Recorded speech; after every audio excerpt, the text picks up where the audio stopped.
Batang may kapansanan laban sa mga aswang. Ito ang kwento ng 11 anyos na batang pilantod na apo ng isang dating tagapangalaga ng mutya na si Kaatong. Unang inalok ng gabay ng mutya ang maging tagapangalaga kay Gustin. Ngunit tinanggihan niya ito. Ang dahilan, ayaw niyang pabayaan ng anak niyang pilantod na si Gerson, lalo't biyudo na rin siya. Isa pa'y ayaw niyang danasin ang brutal na sinapit ng kanyang amang si Mang Atong sa kamay ng mababangis na mga aswang. Dakong huli si Gerson ang nakakuha ng bagong mutya sa gitna ng kakawiyang pinamumugaran ng mga elemento at mga bantay na aswang. Mababangis ang mga aswang na pula. Paano kaya lalabanan ang mga ito ng isang bata lang at pilantod pa? Ang isa pang problema, isang antingero pa na may kaalaman sa itim na kapangyarihan ang nakipag-alyansa sa mga pulang aswang. Balak din itong agawin ang mutya ni Gerson. Magtatagumpay kaya si Gerson sa tulong ng kanyang batong mutya na 2 ulo ng kobra laban sa sanib puwersa ng mga aswang at antingerong may kapangyarihang itim? Ngunit bago ang lahat, mga idol, huwag po nating kalimutan mag-subscribe at i-hit ang notification bell sa aking YouTube channel na The Voice Addict at Apong Isaak para sa mas marami pang makapigil hiningang kwentong aswang at katatakutan mula sa mundo ng kababalaghan. Umpisahan na po natin ang kwento. Ayoko nga. Pambihira, iba na lang ang kulitin mo. Ayokong danasin mo ang brutal na sinapit ng aking ama. Tigilan mo na ako. Wala ka mapapala sa akin. Isang mataginting na tinig ang kausap ng 40 anyos na si Gustin. Nasa gitna siya ng kakawiyang madalas nilang puntahan ng 11 anyos na nag-iisang anak na si Gerson. Pag-uuling ang ipinupunta nila roon, ngunit hindi literal na kakahuyan. Nasa mundo siya ng panaginip. Muling nagsalita ang mahiwagang tinig. Nagbabanta na naman daw na sumalakay ang mga aswang sa kanilang baryo. Isang mutya raw ang nakatakdang mabuo para kontrahin at talunin ang mga ito. Nagsusungit ang kalangitan ng gabing yun. Sunod-sunod ang pagdagundong ng mga kulog at pagguhit ng matatalim na kidlat. Tumatama ang mga ito sa kakahuyang tulad ng nasa panaginip ni Gustin. Wala akong pakialam sa mutya-mutyang yan. Humanap ka ng iba na kakagat sa alok mo. Aba, pilantod ang anak ko at wala na akong asawa. Mahirap lang ang buhay namin. Paano kung magagampanan ang pagkaama at ina sa anak ko kung ang magiging tagapangalaga ng mutyaya ko? Ang bihirang buhay ito. Kaya pwede ba? Lubayan mo na lang ako. Habang nagsasalita si Gustin, wala siyang kamalay-malay na ihahampas pala niya ang kanyang braso sa tangkang itaboy ang mataginting na tinig. Hindi sinasadyang natamaan niya ang katabing anak na nahihimbing sa pagtulog. Nakahiga sila sa katring kawayan sa kanilang silid tulugan. Dahil dito'y naalimpungatan si Gerson. Aray! Aray ko! Tay, ano ba yun? Takang napabangon si Gerson at hinarap ang amang binabangungot. Hala! Tay! Tay, gising! Aray ko po, tay! Natamaan na naman ako! Tay, ano ba? Nalalaginip po kayo! Niyugyug ni Gerson ng ama habang umiiwas sa hampas nito. Para mas mapabilis ang paggising ni Gustin, ay naisipan niyang mahinang suntukin ng ama sa muka. Bunga nito'y nagising nga ang diwa ni Gustin. Parang iniahon sa matagal na pagkakalublob sa tubig ang naging reaksyon nito. Buwisit na tinig yun. Napakakulit. Tinig? Ano po ba yung napapanaginipan niyo, tay? Lagi na lang po kayong nananaginip ah. Blankong napatitig si Gustin sa anak. Parang naiwan ang isip niya sa kanyang panaginip. Walang ano-ano'y biglang gumuhit ang matalim na kidlat. Tumatagos ang liwanag nito sa maliliit na mga butas ng dingding ng kanilang kubo. Kasunod agad nito'y dumagundong ang malakas na kulog. Halos mapatalon sa pagkagulat si Gerson. Sumiksik ito kay Gustim. Si Gustim naman ay napakislot at biglang naalala ang nasa kanyang panaginip. Nako, heto na. Mukhang totoo nga may nabubuong mutya ngayong gabi. Pero hindi. Wala akong pakialam sa mutyang yon. Mas matalim ang sumunod na gumuhit na kidlat. Kumuntikan pang tamaan ang kanilang kubo. Ang kabuntot namang kulog ay sobrang lakas. Parang sumabog na granada. Diyos ko po, ang lakas ng kulog! Tay, natatakot po ako. Parang galit na galit po sa atin ang langit May kasalanan po ba tayo, Tay? May ginawa ka po bang masama? Kaya ganito? Sandaling niyakap ni Mang Gustim ang anak habang parang may malalim na iniisip. Wala, anak. Wala tayong ginagawang masama. Maayos tayong namumuhay. Huwag kung ano-anong iniisip mo. Tama na yan. Sigurado po ba kayo, Tay? Ngayon lang po kasi nagkaganito Sobrang lakas po talaga ng kulog. Natatakot na po ako, Tay. Huwag kang matakot, anak. Sandali lang. Diyan ka muna. Magtalukbong ka ng kumot. Kukuha lang ako ng suka at bigas. Pangontra natin sa kidlat. Bilisan niyo po, Tay, Balikan niyo po ako agad dito. Natatakot po talaga ako Baka kunin po ako ng kidlat. Dalhin po ako sa ulap. Natigilan si Gustim. May posibilidad na baka nga biglang may kumuha sa kanyang anak kapag iniwan niya ito. Hindi siya pwedeng magpakampante. At teka, sumama ka na lang pala sa akin sa kusina, anak. Tuloy, ilalabas ko na rin ang mga pangontra ng lolo atong mo. Paika-ikang nilapitan ni Gerson si Gustim. Halos mapalundag siya nang gumuhit na naman ang matalim na kidlat na sinundan kagad ng madagundong na kulog. Tay! May ganting halimaw po yata sa labas! Ano pong gagawin natin? Lumuhod si Gustim para mapantayan ang taas ng anak. Huwag ka na lang maingay, anak. Walang hali-halimaw sa isang batang matapang at malakas ang loob na katulad mo. Tignan mo ko. O diba? Parang wala lang sa akin. Kumulog man o kumidlat ng malakas. Bakit? Tignan mo. Dahil alam ko ang gagawin ko. Suka at bigas lang ang pangontra sa mga yan. Tumangu-tango naman si Gerson kahit halatang hindi kumbinsido. Todo kapit siya sa kanyang ama. Ganun po ba yun, Tay? Kaso po, may kapansanan po ako Kahit lakasan ko po ang loob ko at magpakatapang, may laban pa rin po ba ako? Oo naman, anak. At wag na wag mong mamaliitin ang sarili mo.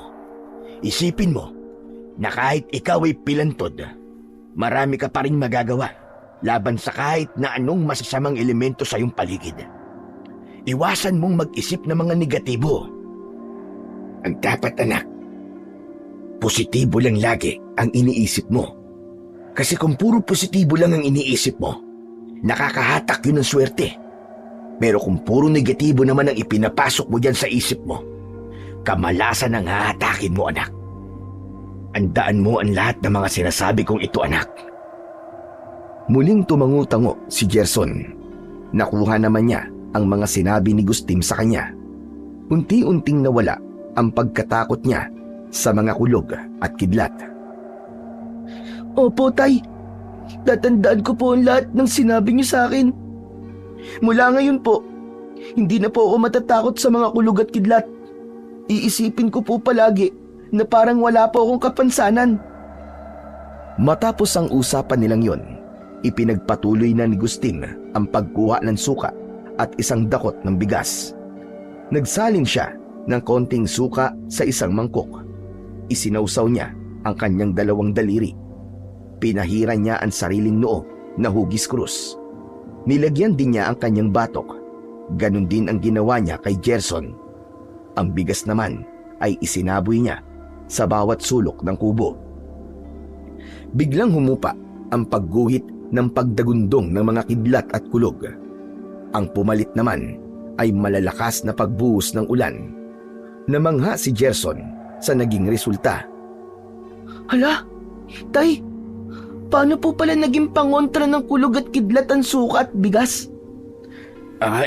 Hindi ko rin eksaktong alam, anak eh. Turo yun ng mga matatanda rito sa atin. Siguro nakakapagpababa ng temperatura natin at ng paligid ang suka. Kaya tumitigil ang pagkidlat. Yung bigas naman, siguro dahil na itataboy nito ang negatibong mga enerhiya sa ating paligid.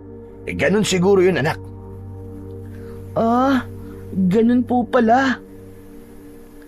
Bumalik na ulit sa kanilang silid-tulugan ang mag-ama. Pero si Gustim ay hindi kagad nakabalik sa pagtulog. Patuloy kasi niyang pinag-iisipan ang kanyang panaginip. Paulit-ulit na lang yun. Mukhang hindi siya titigilan ng mahiwagang tinig hanggang sa tanggapin niya ang alok nito. Malamang natapos ng mabuo ng gabing yun ang mutya. Natitiyak niyang matatagpuan na naman yun sa pusod ng kakahuyan, kung saan din namumungad ang iba't ibang mga elemento at sabi-sabing may ilan din daw aswang na nagtatago at nagbabantay roon. Sinabihan din siya dati ng kanyang tatay Atong na palaging mag-iingat kapag napapadpad malapit sa pusod ng kakahuyan. Kaya raw may ilang mga aswang doon ay binabantayan nila't sinisigurong walang ibang makakakuha ng mga nabubuong mutya para wala daw silang kakontra. Sobrang tuso rin daw ng mga aswang na nagbabantay roon. Kinabukasan, maagang nagising ang mag-ama at naghanda para sa pagpasok sa kakahuyan para makarami ng mauuling. Sigurado silang maraming mga sanga ng puno ang tinamaan ng mga kidlat kagabi. Lahat yon ay pwedeng ulingin. Hindi na sila mahihirapang akyatin pa ang mga puno para palakulin. Kailangan sila ang mauna sa mga yon. Bilisan mo na, anak. Bilisan mo na magagahan at lalakad na tayo. Naihanda ko ng lahat ng mga gamit natin. Yung bagong gawa kong saklay mo, ang gamitin mo, ha? Matibay yun. Gawa sa kahoy ng nara. Inukitan ko rin yun ng ulo ng kobra. Di ba sabi mo sa akin yun ang hayop na gusto mo maging ikaw kung magiging hayop ka? Wow, talaga po, Tay. Nako, sige po. Bibilisan ko na pong kumain para magamit ko na po yun. Sigurado pong masarap po ilakad yun. Buhay na buhay ang dugo ni Gerson sa tuwa. Labis naman yung ikinasaya ni Mang Gustim. Bilang isang ama, malaking bagay sa kanya na napapasaya ang nag-iisang anak na may kapansanan. Katunayan ay isa si Gerson sa mga dahilan kung bakit ayaw niyang tanggapin ang bagong mutya. Palihim na ngumiti si Gustim at bahagyang napailing. Makaraan ng ilang sandali ay lumakad na sila. Habang sa daan ay nakasalubong nila ang mag-amaring mag-uuling. Ang 42 anyos na si Lando at ang 10 anyos nitong anak na lalaki na si Empoy. Matalik na magkumpare sina Gustim at Lando. Ganon din sina Gerson at Empoy. Ay matalik din na magkaibigan. Uy, paring Gustim! Ang aga nyo rin Aba, mag-uunahan pa yata tayo sa mga sanga ng punong pinulak ng mga kidlat kagabi. Abay, pagkakatalim ng mga kidlatan Kung gumuhit ay parang wala ng bukas. Pati mga kulog. Nako, parang nangungusap. Mukhang may kakaibang nangyari kagabi. Oo nga, pare. Malamang, may nabuo na namang mutya sa kakahuyan. Kaya mag-iingat tayo mamaya, pare. Hindi tayo dapat mapadpad sa pusod ng kakahuyan. Abay, mahirap na. Aba, pare, talagang hindi kami papasok doon, Pinagsabihan ko na nga rin to si Empoy na maraming engkanto ron at iba pang mga mababangis na nilalang. Tito Gustim, sinabihan niyo rin po ba si Gerson? Pasimpleng nilingon ni Gustim ang anak na tila nalilito naman sa kanilang usapan. Oo naman, Empoy. Palagi kong bilin yun sa kanya. Saka sa kalagayan niya, hindi naman siguro siya makakapaggala sa kakahuyan. Huwag mo na lang sanang turuan. Hindi po. Sa takot ko na lang po sa gitna ng kakahuyan, malabo pong akayin ko si Gerson doon, Tito. Di ba, Gerson? Hindi naman ako madalas mag-aya sa'yo kung saan-saan. Huwag po kayo mag-alala sa amin ni Empoy, Tay. Ako po ang unang-unang magsusumbong sa inyo ni Tito Lando kapag may kalokohan po siyang naiisip. Aba, parang ako lang ang maloko ah. Ikaw rin naman ah. May tinatago ka rin kalokohan minsan. Para quits, isusumbong din kita kapag may kalokohan kang naisip. Akala mo, Gerson ah. O siya. Huwag na kayo magtalo. Basta, huwag na lang yung kalilimutan ang mga bili namin sa inyo ha. Kahit anong mangyari, huwag niyong susubukan pumasok sa pinakagitna ng kakahuyan. Sa gilid lang tayo. Huwag din kayong lalayo sa amin. Kung may makita kayong ibang tao, sabihin niyo kaagad sa amin. Huwag kayong makikipag-usap sa kahit na kanino. Nagkakaintindihan ba tayo? Sabay na sumagot ang dalawang bata kay Lando. Si Empoy ay napapakamot pa ng ulo. Si Gerson naman ay kampante lang. O paano? Tara nang lumakad. Kailangan makarami kaagad tayo para maaga tayong makauwi. Sina Gustim at Lando ang nauuna. Sina Empoy at Gerson ay nakabuntot lamang. Habang sa daan ay kanya-kanya sila ng usapan. Kapwa nagbubulungan na sinadya para hindi sila ganong magkarinigan. Kaya nga pala paring Gustim, tungkol kagabi. Hindi ba't ganon din ang mga kulog at kidlat nung bago nakakuha ng mutya si Tito Atong? Malamang na may nabuo na namang mutya kagabi. Sino kaya maswerteng inalok ng mutya na yon? Ikaw pare, inalok ka ba? Anak ka ng dating tagapangalaga ng isang mutya. Kaya malamang na ikaw na ang kasunod. Hindi pare, ayoko maging susunod na tagapangalaga. Kahit ilang ulit akong alukin, hindi ko tatanggapin yun. Ayokong danasin ng brutal na sinapit ni Tay. Isa pa, may kapansanan ng anak ko at wala na ang aking asawa. Hindi ko pababayaan ang aking anak, pare. Kung ganun pala, talagang nakatanggap ka ng alok ng mutya. Mahalagang papel yon pare. Kung tatanggihan mo, sayang naman. Kung ako lang yon, aba, kukunin ko na. Kaso, hindi yata basta-basta kung pumili ng aalokin ng mutya eh. Tingin ko kulang ako sa mga kwalifikasyon. Mahalagang papel, pare, na palagi namang isa sa panganib ang buhay mo sa kamay ng mga aswang. Pang-ilan na ba si tatay na inalok pero nabiguri naman? Pero hindi naman ibig sabihin nun pare na magiging katulad nila ang kapalaran mo. Iba-iba ang mga mutya. Iba-iba nga pare, pero parehas din namang mga aswang ang kalaban. Subukan mo pa rin pare. Malay mo, ang bagong mutya ngayon ay ibang-iba sa mga nagdaang mutya. Baka sa'yo na magtatagumpay. Maaati mo bang walang tagapagtanggol ang baryo natin laban sa mga aswang? Sigurado kung simula sa araw na to ay aasahan na natin ang pabigla nilang pagsalakay. Mas maagang may tatanggap ng alok ng mutya, mas maagang makapaghahanda. Hindi ba pare? Natigilan si Gustim sa sinabing yun ng kaibigan niyang si Lando. Malalim na napaisip. Maaatim nga ba niyang maraming mapahamak sa kanilang baryo? Pero paano naman ang anak niyang si Gerson? Hindi niya na ito gaanong matututukan. Saka paano kung puntiryahin din si Gerson ng mga aswang kapag nalaman nilang anak niya ito? Hindi niya maaatim na may mangyaring masama sa kanyang anak. Napasimangot si Gustim. Ayaw niyang nahihirapang magdesisyon. Pakiramdam niya ay iniipit siya ng dalawang mabigat na pader. Teka pare, ay mabuti pa. Iba na lamang ang pag-usapan natin. Ayoko na muna mag-isip. Pag-uuling na lang muna ang tutukan natin. Bahala na muna ang mutyang maghanap ng ibang maaalok. Hindi lang naman siguro akong karapat dapat maging bagong tagapangalaga eh. Natitiyak ko, marami pang iba riyan. Ikaw ang bahala, pare. Wala naman akong magagawa kung tatanggihan mo ang isang importanteng alok. Sana lang hindi mo pagsisiyan sa bandang huli. Lihim na napaismid si Mang Gustin. Samantala ay medyo hindi nalalayo ang pinag-uusapan ni na Gerson at Empoy.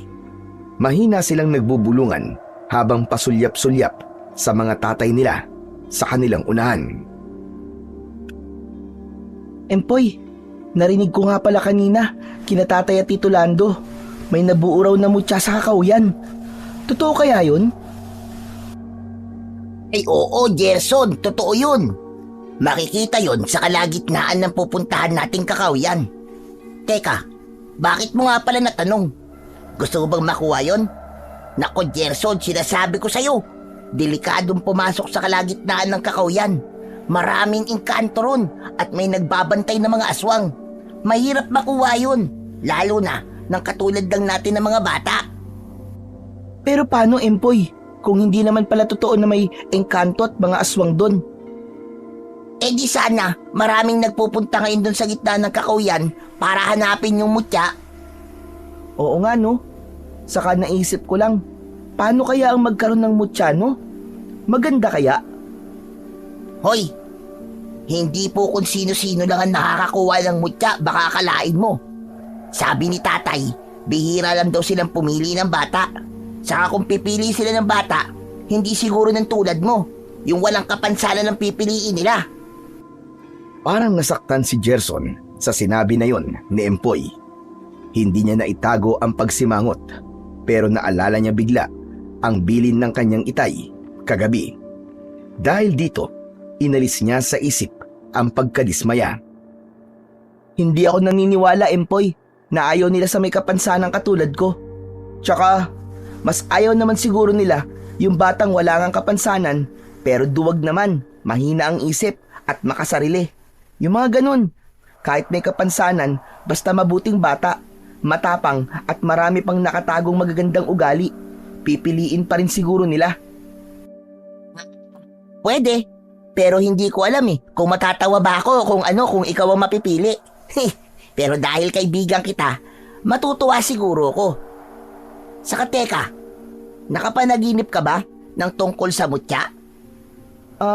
Hindi. Bakit naman? Sabi kasi sa akin ni tatay, malalaman mo raw na ikaw ang napili kapag nakausap mo sa panaginip mo ang boses daw ng mutya. Ganon daw nangyari nun kay Lolo Atong bago niya nakuha ang mutya sa gitna ng kakahuyan. Kaso naman, wala akong panaginip na ganun Eh ikaw ba? Wala rin. Ibig sabihin, kahit sino sa ating dalawa, walang pinili. Kaya wag na tayong umasa. Napakibit balikat si Gerson sa tinuran ni Empoy. Nalungkot siya. Ano pa nga ba? Pero ano kaya ang itsura ng mutya, no? Nakakita ka na ba ng ganun? Hindi pa nga rin Gusto ko rin makakita ng mutya. Pagkakaalam ko kasi, sabi ni tatay, iba-iba raw ang hugis at kulay ng mga mutya. Yung iba raw ay bato. Yung iba naman, pangil o kaya sungay ng isang hayop. At saka marami pang iba. Sana makakita ako ng kahit isang mutya lang. Gusto kong maging tagapagtanggol ng mga naaapi. Kaya mo ba lumaban sa mga aswang? Baka kapag nakakita ka, hindi mo na masasabi yan. Nakakatakot kaya ang mga aswang. Bakit naman ako matatakot kung may hawak nga akong mutya? Diba? May kapangyarihan nga ang mga may mutya. Ay, oo nga pala nakalimutan ko. Pero nakakatakot pa rin lumaban sa mga aswang, ano ka? Baka tumakbo ka lang kapag nakita mo na ang itsura nila. Ewan, hindi ko masasabi. Saka, tignan mo nga, paano ako makakatakbo na ganito ako? Pilantod ako. Natawa si Empoy. Nagtatakang napasulyap tuloy sa banda nila, sina Lando at Gustin. Oo nga pala pilantod ka. Hindi ko naisip yun Maasim na napangiti si Gerson sa pagtawa na yon ni Empoy. Grabe siya sa akin oh. Tumawa ka talaga. Siguro kapag may nakasalubong tayong aswang, kakakaripas ka kagad ng takbo at iiwan mo ko. Nako, hindi ah. Kaya nga mag-iingat tayo mamaya para hindi mangyari yon. Kaya ikaw, wag na wag kang maliligaw dun sa gubat ha. Pabigla-bigla ka pa naman kung may maisip kang gawin ay hindi ka na nagpapaalam. Mamataan kita mamaya. Wag ka lang sana magtatago. Subukan mo at hindi mo na ulit kami makikita. Gusto mo ba yun? May mangyayaring masama sa'yo? Umiling-iling si Gerson na sinabayan ng pagkibit balikat. Siyempre hindi. Malulungkot si tatay kapag may nangyaring masama sa akin. Ayokong malungkot siya. Mabuti naman kung ganun. Kaya sobrang mag-iingat tayo mamaya ha? At sa wakas ay nakarating na rin sila sa kakawyan. Bungad pa lang ay nakakita na sila ng malalaking sanga ng mga puno na bumagsak sa damuhan. Agad silang lumapit sa mga ito at sinimulan kagad ang trabaho. Sama-sama na silang lahat at maghahatian na lang sa lahat ng mauuling. Sabi ko na nga ba't maraming pinulak ang mga kidlat eh. Bungad pa lang to ha. Mukhang tiba-tiba tayo ngayong araw, paring Gustim. Siya nga pare, kaya doble sipag tayo ngayon para doble rin nakita. Teka lang po. Siya nga pala, tay. Tito Gustim, bago po tayo mag-umpisa, magtabi-tabi po muna tayo. Baka kahit po rito ay may mga ligaw po na engkanto eh. Baka matamaan po natin o magambala. Oo nga naman. Tama ka anak. Bakit nga ba hindi natin yung ginagawa madalas tuwing nagpupunta tayo rito? Mula ngayon ay gagawin na natin to palagi. Nagkanya-kanyang tabi-tabi po sila sa paligid bago sinimulan ang kanilang mga toka. Pero una muna ay nagtayo sila ng isang tent na yari sa mga sanga at malalapad na mga dahon. Naging sobrang abala nila ng umagang yun. Tulong-tulong sila sa paghahakot at pagpirapiraso ng mga sanga ng kahoy at sa paggawa ng malaking hukay sa lupa kung saan nila susunugin ang mga ito. Nang nasa kalagitnaan na sila ng pagsusunog, bigla ay nakaramdam si Gerson ng tawag ng kalikasan. Kinalabit niya si Empoy. Empoy, samahan mo nga muna ako saglit. Natatai kasi ako eh. Hehehe. O sige, saglit lang. Magpapaalam tayo kina Itay. Pinigilan ni Gerson si Empoy. Hinila na niya ang kamay nito. Wag na, Empoy. Taing-taing na talaga ako eh. Saglit lang naman tayo. Doon lang tayo sa talayban doon oh. Teka, may kukunin lang ako, Gerson. Kinuha ni Empoy ang lingkaw na ginagamit sa pagputol ng mabababang mga talahib kaninang naglinis sila sa gagawing hukay. Ito, lingkaw. Baka kasi may ahas sa banda ron. Saka sabi ni tatay, takot din daw dito mga aswang para hindi nila tayo lapitan. Hindi nga gaanong lumayo ang dalawa mula sa abalang sina Lando at Gustim. Hindi sila namalayan ng mga ito. Sa talahiban, patagong nagbawas si Gerson. Ano, Gerson? Tumatay ka na ba riyan? Dalian mo ha. Kung may mangyari sa riyan, sabihan mo lang ako kaya sumigaw ka. Oo, alam ko ang gagawin ko. Ang ingay mo naman eh. Relax ka lang dyan. Magbantay ka lang dyan. Hindi ako makakonsentrate eh. Walang ano-ano nang tapos na si Gerson. Pagkataas niya ng kanyang salawal ay nakarinig siya ng sunod-sunod na kaluskos. Lumingalinga siya sa kanyang paligid. Pagpaling niya sa isang banda, nakakita siya ng puti at itim na mga usok na hugis ahas. Nag-uunahan sa paggapang ang mga ito sa damuhan. Ha? Teka, anong klaseng usok to? Mga usok na ahas? Bakit sila nag-uunahan? Parang may sariling buhay na huminto ang dalawang usok nang mapansin ang presensya ni Gerson. Parang mga kobra. Biglang umangat ang mga ito. Humarap kay Gerson. pagkaraan ay lumingalinga sa paligid. Bago muling lumapag sa damuhan, ay may parang iminuestra pa ang mga ito kay Gerson. Inuutusan siyang sumunod. Muling nag-uunahang gumapang ang mga ito sa damuhan at may tinahak na ruta. Nawala sa sarili si Gerson dahil sa kuryosidad na naglaro sa kanyang isip. Gusto niyang malaman kung ano ang meron sa mga usok na yon. Saan siya kaya gustong akayin?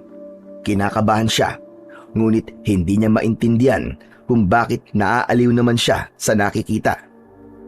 Naalala niya ang maigpit na mga bilin sa kanya ng kanyang tatay. Pero para namang may puwersang humihila at nagpapasunod sa kanya. Naglalaban ang kanyang puso at isip at ang kanyang mga paang kusang humahakbang. Kinilabutan si Gerson nang dalhin siya ng mga usok sa isang matandang puno ng balete. Sabi ng kanyang tatay ay may mga puno raw ng balete ang nakapalibot sa pinakapusod ng kakahuyan. Kapag nakita mo raw ang mga ito, ay magmadali ka ng lumayo. Kapag naamoy ng mga engkanto at mga bantay aswang ang presensya mo, ay delikado na. Hindi ka na makakatakas pa mula sa mga ito sa oras na habulin ka. Naku po! Paano na to? Kailangan ko nang lumayo kaagad. Hindi pwedeng mahuli ako ng mga engkanto o aswang. Lagot ako nito. Noon lang naalala ni Gerson si Empoy. Tatawagin sana niya ito, pero huli na. Kapag gumawa siya ng ingay, ay lalo siyang matutuntun ng mga engkanto o aswang mula sa pinakaloob ng kakahuyan. At wala ngang ano-ano, ay biglang nakarinig si Gerson ng kakaibang mga kaluskos na papunta sa kanyang direksyon. Kinilabutan siya. Naku, ayan na sila. Lagot na talaga ako. Anong gagawin ko? Hindi ako makakatakbo ah. Naku, kailangan ko magtago. Saan? Saan kaya? Habang natataranta si Gerson kung ano ang gagawin, bigla ay inakay siya ng puti at itim na mga usok na gumagapang sa damuhan. Sumiksik ang mga ito sa malapad na katawan ng puno. Napansin ni Gerson ang malaking uka sa pagitan ng mga ugat ng balete. Kung sisiksik siya rito'y magkakasya siya. Nang makita ni Gerson na may paparating na dalawang parang sinaunang mga tao na may mapupulang mga mata, ay wala na siyang nagawa kundi ang sumiksik sa uka. Nang tangkaing lumapit ng dalawang nilalang na yon na tila may hinahanap, ay napansin ni Gerson na humarang at tumakip sa harap niya ang dalawang usok. Nagsanib ang mga ito at naging kakulay ng puno ng balete. Narinig ni Gerson ang naging usapan ng dalawang nakakatakot na nilalang. Masangsang ang amoy ng mga ito na hindi maipaliwanag. Umatungal at sumigasing ang mga ito. Kasunod nito'y siningot-singhot na mga ito ang paligid. Hinahanap ang binanggit ng mga itong sariwang amoy daw ng dugo ng isang bata. Suwerte raw nila kapag nahuli nila ang naligaw na batang yun. Paghahatian daw nila ito. Noon din ay alam na ni Gerson na mga bantay aswang ang mga yon. Binundol siya ng kaba ng sandaling yun. Todo takip siya ng kanyang bibig at ilong para mapigilan ang tunog ng malakas na paghinga, pati na ang mapaungol. Kapag sobrang natatakot kasi, ay napapaungol siya. Iniiwasan niya yung mangyari. Samantala, sa kinaroroonan naman ni Empoy. Gerson? Gerson, tagal mo naman, tapos ka na ba riyan? Gerson! Hoy! Ano ba, sumagot ka naman. Kung tapos ka na, lumabas ka na riyan. Bumalik na tayo sa tent, tara na! Hinintay ni Empoy na sumagot si Gerson. Ngunit makaraan ng ilang sandali ay walang sumasagot. Kaya naman, nagtaka na siya. Gerson? Gerson, hoy! Lumabas ka na riyan! Hindi ako nakikipagbiruan, ha? Lumabas ka na, tara na! Inabahan na si Empoy nang wala pa ring Gerson na sumasagot. Kaya naman ay hinawi niya ang mga talahib. Laking gulat niya Nang hindi niya makita sa tabi-tabi si Gerson, ang tanging niyang nakita ay ang umaalingasaw nitong tae na tinakpan ng tuyong mga dahon. Visit naman yan, oh! Saan nagpunta yun? Teka. Hala, naku po. Baka mamaya may tumangay na sa kanya na engkanto o kaya aswang. Naku, kailangan kong sabihan kaagad sila tatay. Dali-dalin tumakbo si Empoy, pabalik sa kinaroroonan ng kanyang tatay at ni Tito Gustim. Tay! Tay! Tito Gustim! Si Gerson po nawawala! Naalarma roon sina Lando at Gustim, parehong patakbong napalapit kay Empoy. Ano anak? Si Gerson nawawala. Paanong... Saan ba kasi kayo nagpunta? Inamahan ko lang po siya tumae doon sa talayban eh. Tapos tinatawag ko po siya, di na po siya sumasagot. Nang tignan ko po, wala na po siya ron. Binalingan ni Lando si Gustim. Parang siya pa ang mas apektado sa kanilang magkumpare. Naku pare, kailangan natin hanapin kagad ang anak mo. Mukhang pinaglaruan siya ng mga gumagalang engkanto. Yan na nga ba't sinasabi ko eh. Pero nagtabi-tabi po naman tayo kanina. Baka bantay aswang ang nakatsyempo sa kanya. Agad na kumilos si Gustim para hanapin ang nawawalang anak. Isinukbit sa kanyang bewang ang kahit na anong sandatang magagamit. Pati si Lando ay napasunod at napagaya rin. Tara na pare, hindi pwedeng makuha ng mga engkanto o bantay aswang ang anak ko. Hindi ako makakapayag na may mangyaring masama sa kanya. Tinanong ni Gustim si Empoy kung nasang banda sila kanina ni Gerson. Pagkaturo ni Empoy ay agad nilang pinuntahan at sinimulang maghanap. Gaano katagal niyang nawawala si Gerson, Empoy? Hindi pa naman po ganong katagal, Tito. Tanong po ko ng tanong sa kanya kanina kung tapos na po siya tumae. Pero wala po sumasagot sa akin. Kaya inahanap ko na po siya, pinuntahan ko siya. Saglit na nag-isip si Gustim. Sinuyod ng tingin ang buong paligid. Kapag kwan ay sa damuhan naman siya tumutok. Mataan niyo ang damuhan. Hanapin niyo ang bakas ng kanyang mga yapak. Tignan niyo kung may mga bakas din ang kanyang saklay. Walang ano-ano ay napasigaw si Lando. Dito! Dito sa banda rito, pare! May mga bakas dito pati ng saklay ni Gerson. Mukhang dito ang direksyon tinaak ng anak mo. Mabilis na lumapit si Gustim sa banda ni Lando. Tinignan niyang maigi ang mga bakas. Tama ka, pare. Kay Gerson nga mga ito. Tara, sundan natin. Maging alerto kayo sa paligid. Sigurado nagambala na rin ang mga engkanto at iba pang bantay aswang na nagtatago rito. Teka! Natigilan saglit si Gustim nang may maalala. May kung ano siyang hinanap sa kanyang naidalang mga sandata. Nakalimutan ko palang idala ang mga pangontra ni Itay. Bakit nawala sa isip ko kanina? Ikaw rin pala, pare. Ako man, naiwan ko yung pangontrang ibinigay sa akin ng kakilala kong antingero sa kabilang baryo. Pero di bale, magpaka-alerto na lang tayo. May mga sandata naman tayo eh. Maya-maya pa, binalingan ni Lando si Empoy.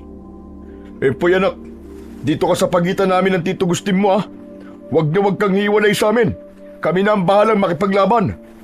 Opo, Tay. Basta galingan niyo po, Tay, ah. Talunin niyo po sila.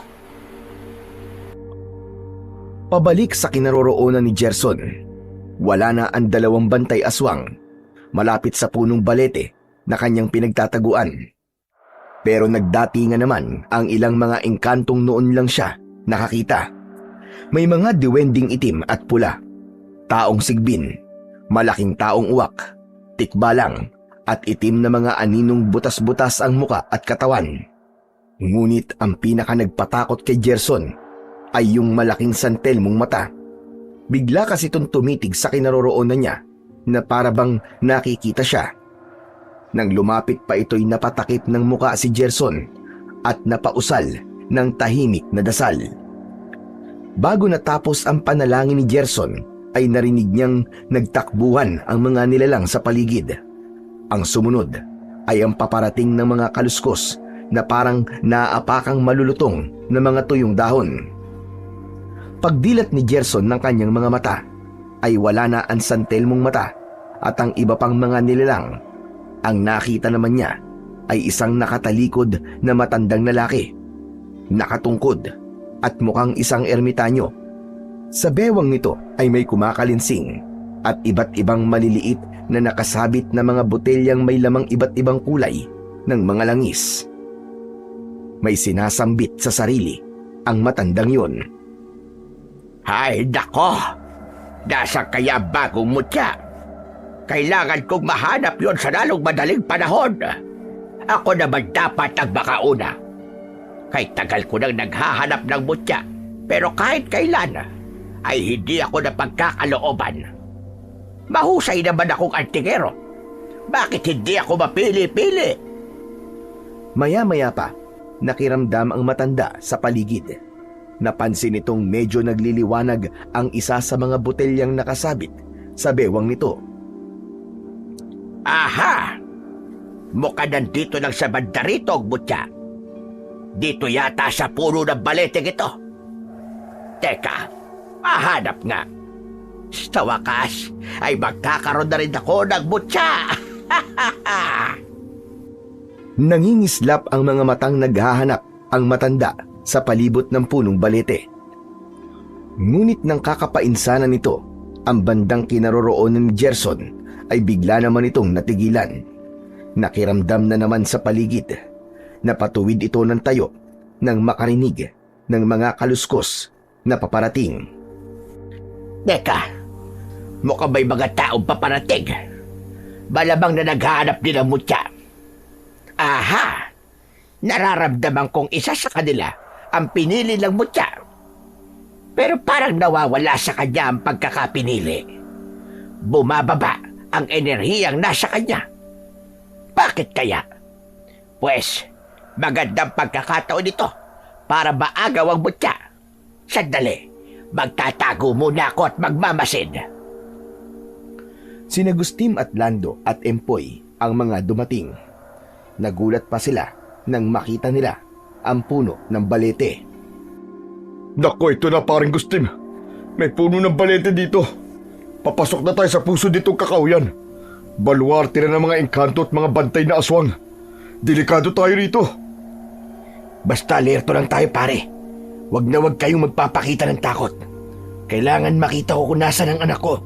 Kahit pasukin ko pa yan, gagawin ko. Mabawi ko lamang si Gerson. Gustong-gusto na sanang lumabas ni Gerson mula sa pinagtataguan at takbuhin ng tatlo. Ngunit pinigilan muna niya ang kanyang sarili dahil alam niya kung saan nagtatago ang matandang parang ermitanyo. Umayo siya sa kanyang pagkakasiksik sa uka ng puno.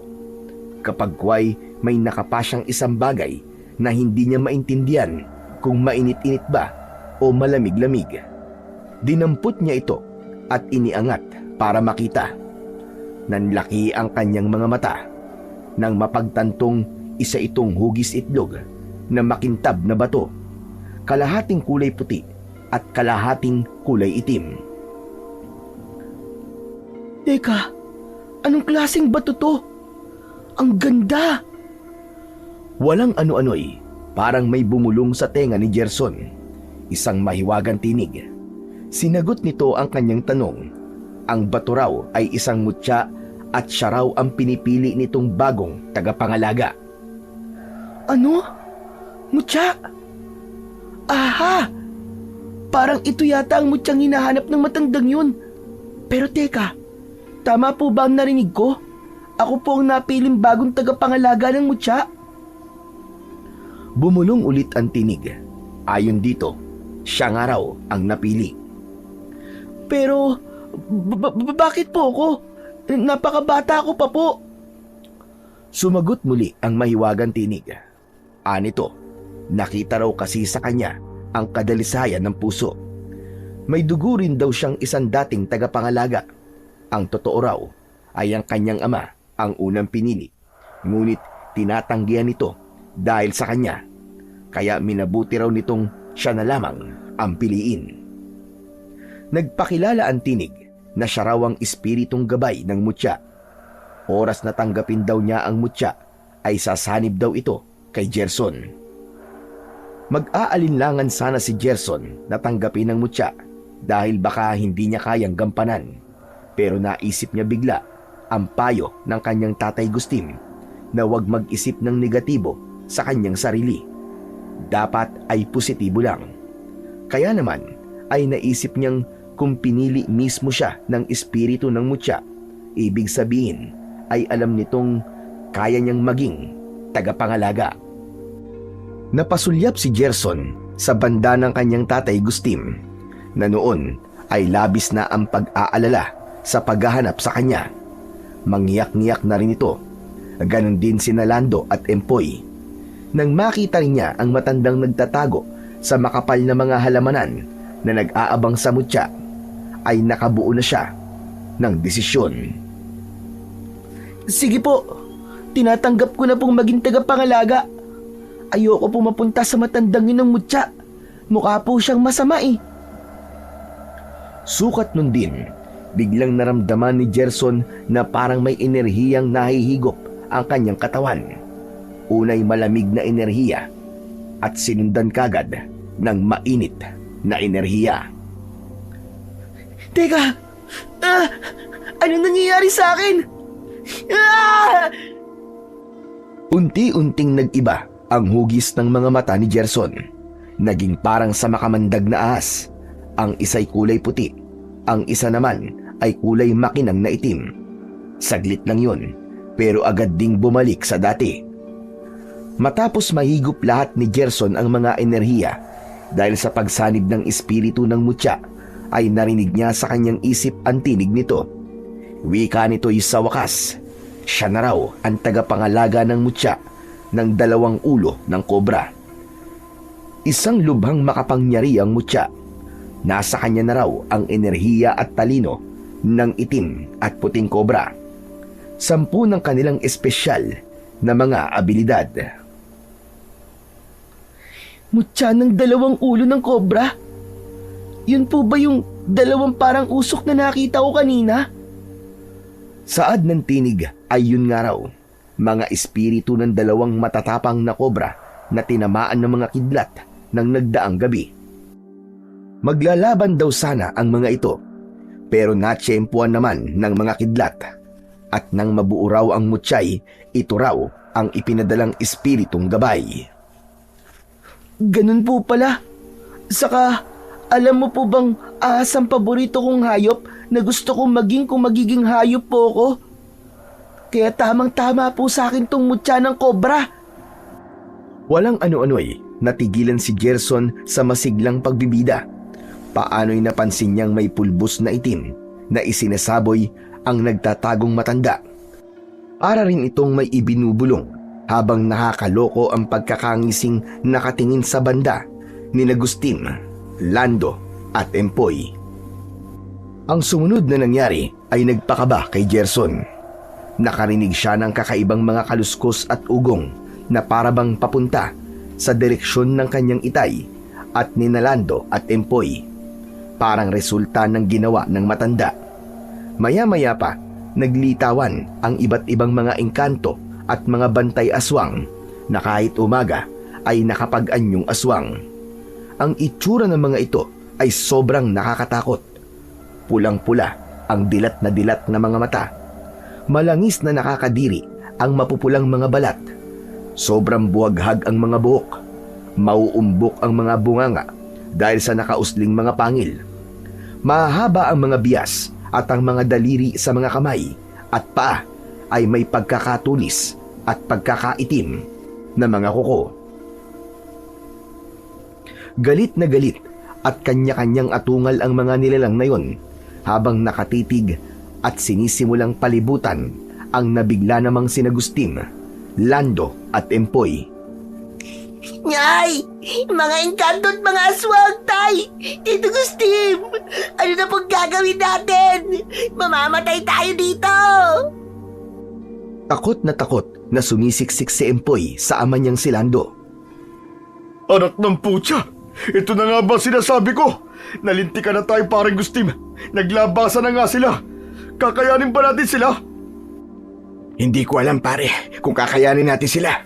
Pero ganito mapapalaban din tayo.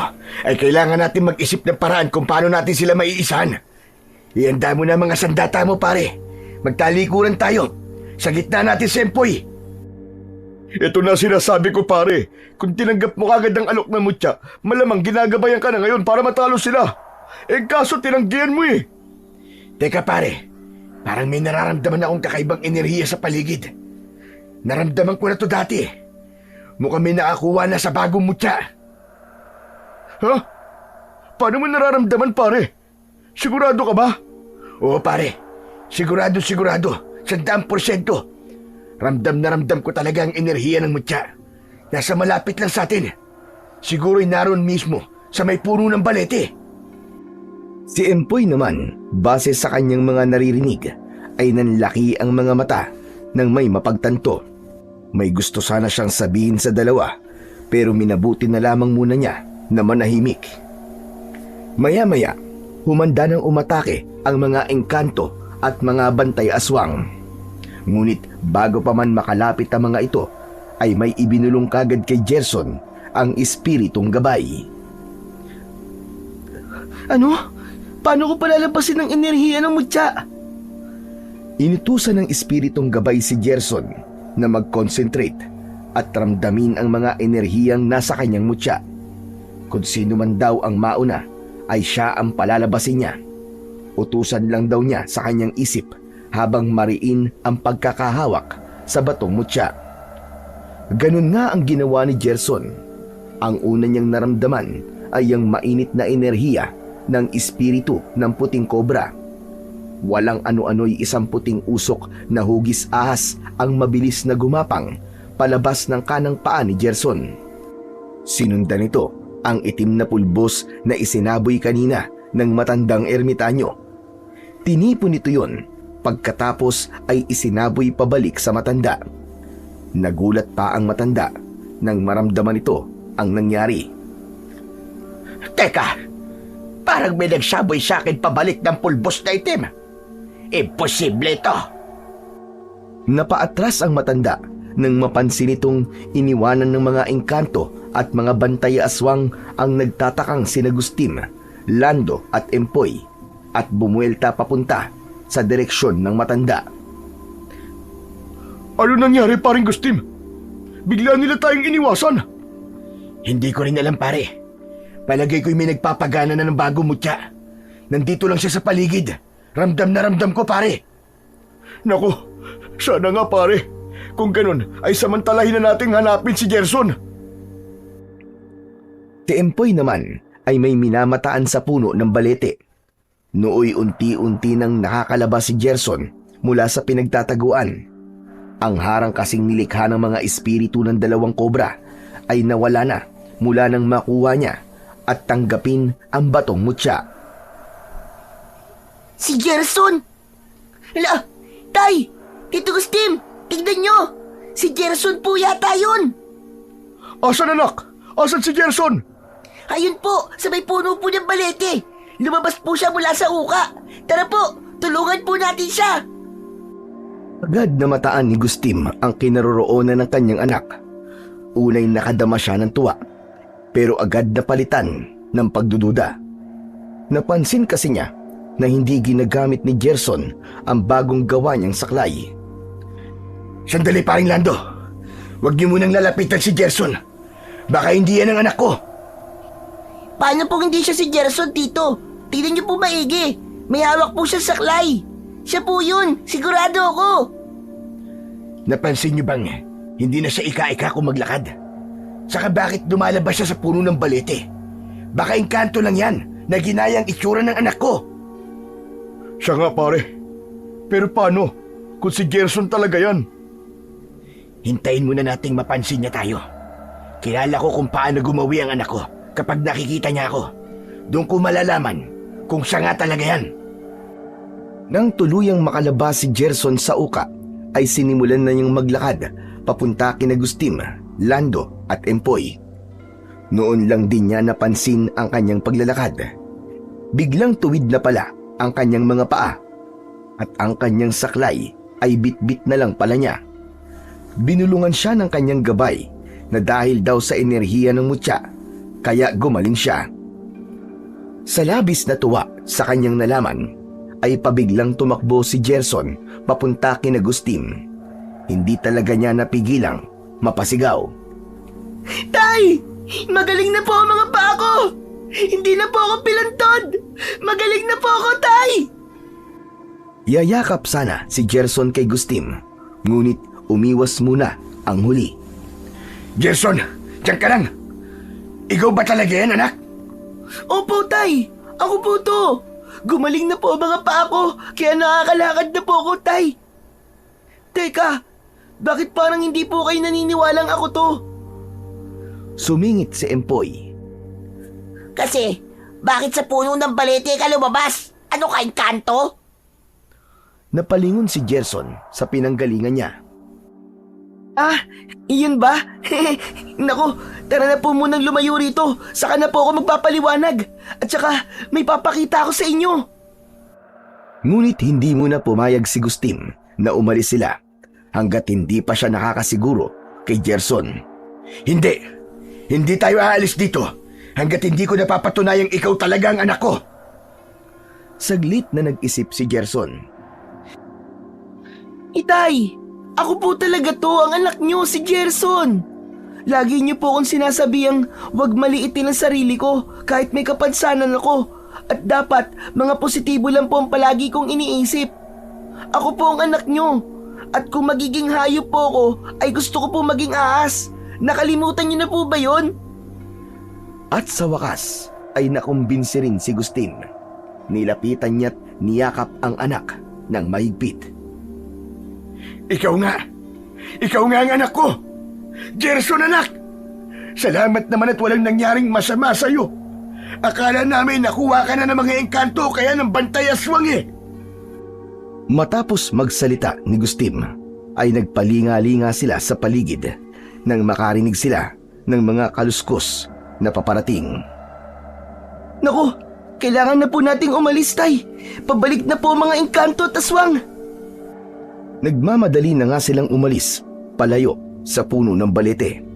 Habang sa daan ay sumusunod sa kanila ang puting usok na pinalabas kanina ni Gerson. Gumapang ito sa mga tuyong dahon at mga damo. Nanlaki ang mga mata ni Empoy nang mapansin yun. Ituturo sana nito yun sa kanyang itay, ngunit hindi na naituloy nang mapansing nakamata sa kanya si Gerson. Sinenyasan siya nitong huwag maingay, na parang sinasabing sekreto lang muna nila yun. Samantala, ang matandang parang ermitanyo na binueltahan ng mga engkanto at bantay aswang ay nagtatago pa rin sa mga halaman. Natakasan nito ang mga nilalang na yun pagkat nakapagsaboy kagad ng pangontrang langis. Palihim na minamataan nito ang papalayong grupo ni na Gerson. Mapakla itong nakangisi habang may galit sa kanyang mga mata. Aha! Ang batang yung pala na may hawak na saklay ang nakakuha ng bagong mutya. Kailangan kong maagaw yon sa kanya. Hindi dapat isang bata lang ang mangangalaga nun. Dinaig pa ang katulad kong antingero at makaranasan. Hindi ako makapapayag. Gagawin ko ang lahat para maagaw ang mutyang yon. Nang makabalik sina Gerson sa pwesto nila kanina, ang sinusunog nilang mga sanga ay halos tapos na. Pinagtulungang patayin ni Agustin at Lando ang apoy. Nang pumaitaas ang makapal na usok, ay dumiretso na sila sa kanilang tent para pag-usapan kung ano ang nangyari kay Gerson at kung ano ang ipapakita raw nito. Ganito po yun. Nakakita po ko ng dalawang kakaibang usok na hugis ahas matapos kong tumai kanina. Nag-uunahan po sila na gumagapang sa damuhan. Parang sinenyasan po akong sumunod sa kanila. Yun, nang sundan ko po sila, napadpad naman po ako sa puno ng palete. Doon na po ako naramdaman ng mga engkanto at mga aswang na nandun po ako. Tapos po, ay may kababalagang nangyari sa akin. Itinago po ako ng mga usok sa pagitan ng uka sa may ugat ng puno ng balete. Kaya hindi po ako nakita nang naglabas ang mga engkanto at aswang. Tapos ay may isang bagay pa po ako nakapa. Sandali, nandito po yun eh. Ipapakita ko po sa inyo. Kinapa ni Gerson sa kanyang bulsa ang batong mutya. Nang ilalabas niya na ito'y natigilan sila nang may marinig silang kakaibang ugong sa paligid. Pinagsama-sama tong maraming mga kaluskos, mataginting na mga tinig at galit na mga ungol at parang atungal at singasing ng mababangis na nilalang. Palapit ito ng palapit sa kanilang kinaroroonan, palakas ng palakas. Kasabay nito'y may ibinulong kay Gerson ang kanyang espiritong gabay. Naku, nalaman na po ng mga engkanto at mga aswang na may nakakuha na po ng mutya. Hindi na po tayo ligtas dito. Kailangan na po nating umalis. Pero, paano ang inuling natin, paring Gustim? Di na importante yun. Iwanan na lang muna natin, pare. Mas mahalagang maging ligtas muna tayo. Sigurado ako magwawala ang mga bantay aswang dahil may nakaisa sa kanila sa mutya. Malamang na ipapamalita rin nila sa kanilang mga kalahi yun. Kailangan din natin balaan ang mga kababaryo natin. Sige, tara nang tumakas, pare. Wala nga pala tayong mga pangontra. Saka may kakilala akong magaling na antingero sa kabilang baryo. Tatawagin ko tuloy siya para tulungan tayo.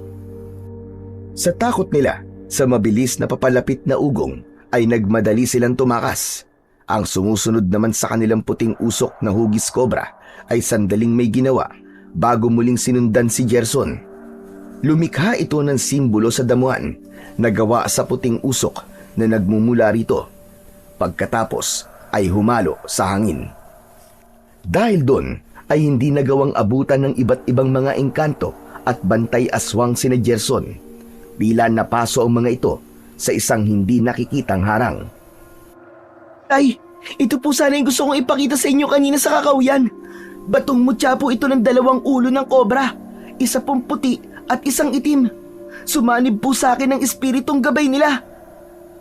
Pagka-uwi nila ng kanilang bahay, ay ipinakita kagad ni Gerson kay Gustim ang batong mutya na hugis itlog at tigkalahating kulay puti at itim. Nooy kababalik lang ng puting usok na espiritu ng puting kobra sa batong mutya, kung kaya nang tignan ito ni Gustim ay kumikinang ang puting bahagi nito. Namamangang inabot ni Gustim ang batong mutya mula kay Gerson. Nanginginig ang kanyang kamay. Pinagmasdan niya itong maigi at pinakiramdaman. Walang ano-ano'y bigla siyang napapikit ng mariin. Isang pangitain ang bigla niyang nakita. Tilang mag-ama ay pahirapang nakikipaglaban sa napakarami na napakababangis at napakatatapang na kulay pulang mga aswang. Nakakita rin siya ng isang figura ng taong kasama nila, ngunit walang ginagawa para tumulong. Nakangisi pa ng nakakaloko. Hanggang sa hindi na niya makayanan ang nakikita'y wala na sa loob na naihagis niya palayo ang batong mutya. Anak nang, delikadong mutyang yan, anak. Napakaraming mababangis na aswang ang makakalaban natin dahil dyan. Pupulutin sana ni Gerson ang tumilapong mutya, ngunit mariin siyang pinigilan ng ama niyang si Gustim. Wag mo nang pulutin yan, anak. Hindi mo dapat tinanggap na maging tagapangalaga ng mutyang yan. Mabilis na kumilos si Gustim. Inunahan niya si Gerson sa pagpulot ng batong mutya. Nagmamadali niya itong napakalakas na inihagis sa labas ng kanilang kubo. Napadpad ito sa talahiban sa pinakadulong likuran ng kanilang bahay. Pero tay, natanggap ko na po ang mutyang yun. Nasa loob ko na po ang espiritong gabay nila. Hindi, Gerson. Huwag nang matigas ang ulo. Mabuti nang lumabas ulit sa'yo ang gabay. Ngayong naitapon ko na ang mutya. Hindi mo nalalaman, anak, kung gaano kadelikadong magtaglay ng mutya. Lalo't napakabata mo pa. Hayaan mong iba na lamang ang makapulot nun. Paano po kung masamang tao po makapulot nun? Hindi mo na problema yun, anak. Problema na ng gabay yun. Pero tay, Huwag nang matigas ang ulo mo. Iniisip ko lang ang kapakanan mo. Kaya ayokong ikaw ang maging tagapangalaga ng mutya. Ako mismo ay inalok ng mutya. Pero tinanggihan ko. Alam mo kung bakit? Dahil ayokong danasin ang tulad ng dinanas ng lolo atong mo. Mas lalong ayokong danasin mo yon. Tumahimik na lang si Gerson matapos magsalita ng kanyang ama. Pero ang totoo'y yun ang utos sa kanya ng espiritong gabay.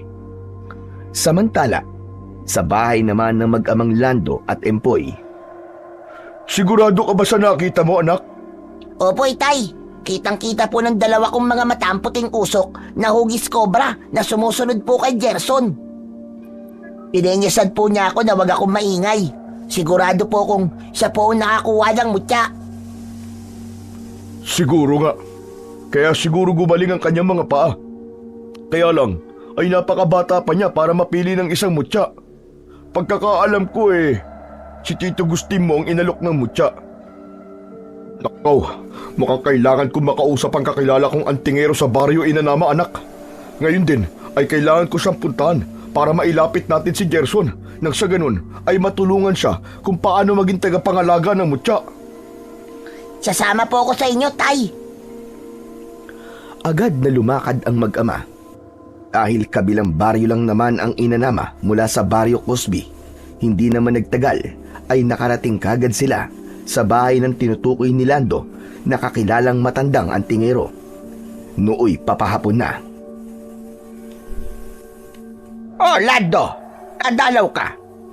Kailangan mo na naman ba ng mga pangontra? Abay, kailan lang kabibigay ko lang sa'yo ng ilang pangontra? Huwag mo sabihin, may nakaengkwentro ka na namang aswang sa kakahuyan. Hindi po pangontra ang pakay ko, Kamitoy. Nangyari may nakakuha po ng mutya at isang bata lang ang nakakuha nito. Si Gerson po, yung anak ni paring Gustim. Bale, apo po ni Kaatong na dati rin nagtataglay ng mutya. Oo, Lando. Alam ko ang batang yon ang nakakuha. Ang totoo'y nararamdaman ko ang enerhiya ng batang yon. Ang ikinakabahala ko parang hindi pa siya karapat-dapat sa mutyang yon. Katunayan balak ko siyang puntahan ngayon para tulungang ihanda. Sigurado kong alam na ng mga engkanto at mga aswang na may nakakuha na ng mutya. Madamang agad silang sasalakay mamayang gabi at sisimulang kagad ang paghahanap at brutal na pagpatay sa nakakuha ng mutya. Hindi siya titigilan hanggat hindi siya napapatay. Kung ganun po'y sumama na po kayo sa amin pabalik sa aming baryo, Kamitoy. Tignan nyo, magtatakip silim na po. Bilisan natin. O sige, tara na. Nararamdaman ko pa naman na mukhang itinapo nila ang mutya. Delikadong hindi ito hawak ng batang yon. Ano? Itinapon? Naku po, baka si kumpare may kagagawan nun, Kamitoy. Tara na magmadali. Baka kung ano na po nangyayari sa mag-amang yun. Pero sandaling natigilan si Mang Mitoy. Patagong napangisi nang may maisip. Nako, teka pala, Lando. May nakalimutan akong importanteng orasyon na kailangan kong bigkasin sa silid. Iahanda ko rin ng ilang mga pangontra sakaling may makasalubog tayong aswang o engkanto sa daraanan natin. Magtatagal po ba yan? Hindi naman. Sandali lang. Kaya dyan lang muna kayo sa sala siya. Maghintay lang kayo saglit. Ngunit ang sinabi ni Mang Mitoy na sandali lang ay tumagal rin ng ilang minuto hanggang sa tuluyan ng magtakip silim. Naku, tay.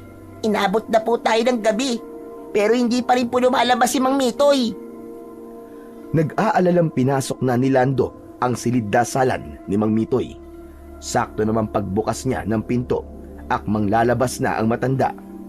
Biglang napawi ang nakakalokong pagngisi nito nang makaharap si Lando. Mang Mitoy, bakit naman po ang tagal-tagal nyo? Sige na, tara na.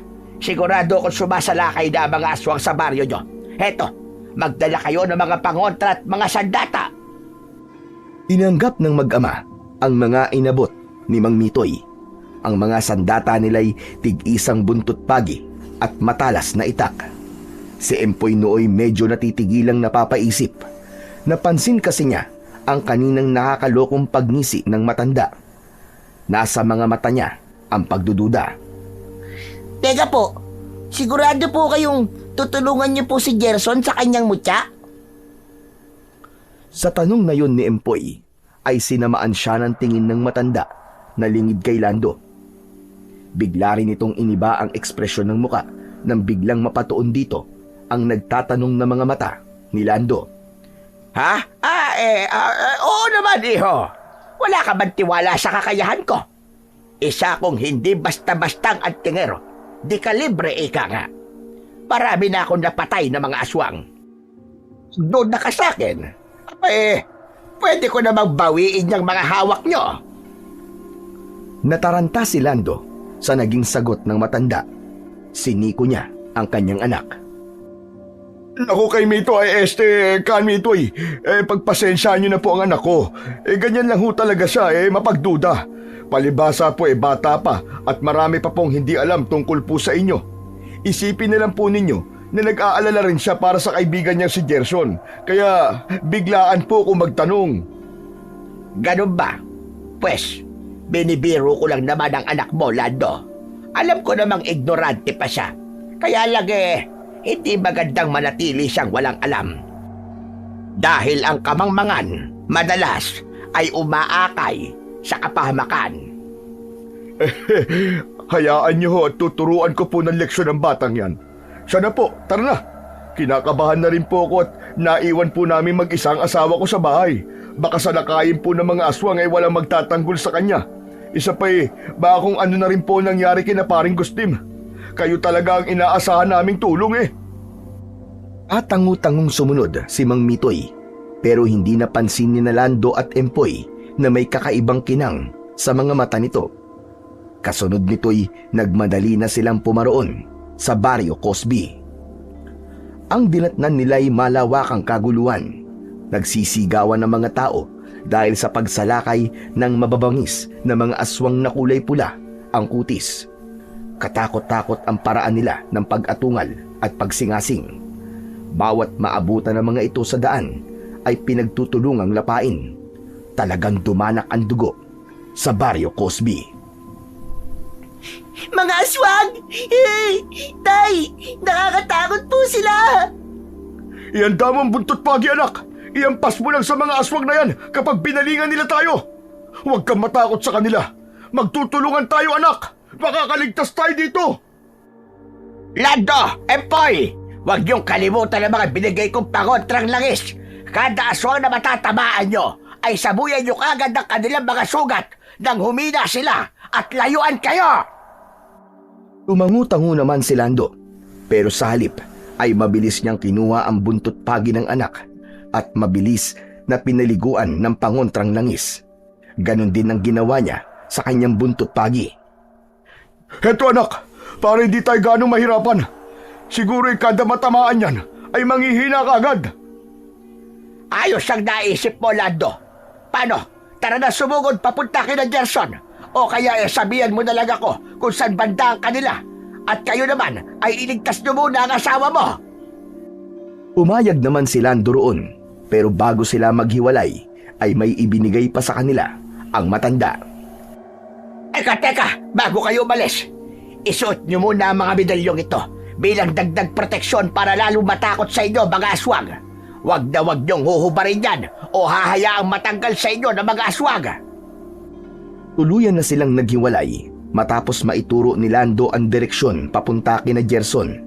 Siyempre, ay lihim na tuwang-tuwa ang matanda habang papalayo ito'y may ibinubulong pa sa kasabay nito ay may itim na pulbos itong isinaboy sa hangin. Ang naging epekto nun, nagmistula itong hangin sa paningin ng mga aswang, kung kaya walang anuman itong naglalakad sa gitna ng mga kaguluhan. Ito na ang pagkakataon ko. Sa wakas sa isang mutya ang tiyak na mapapasakabay ko. At yung mag-amang yon, tignan na lang natin kung matatakasan niyo ang epekto ng peke kong mga medalyon. Oo, antingero ko, pero marunong din ako ng kapangyarihang itim.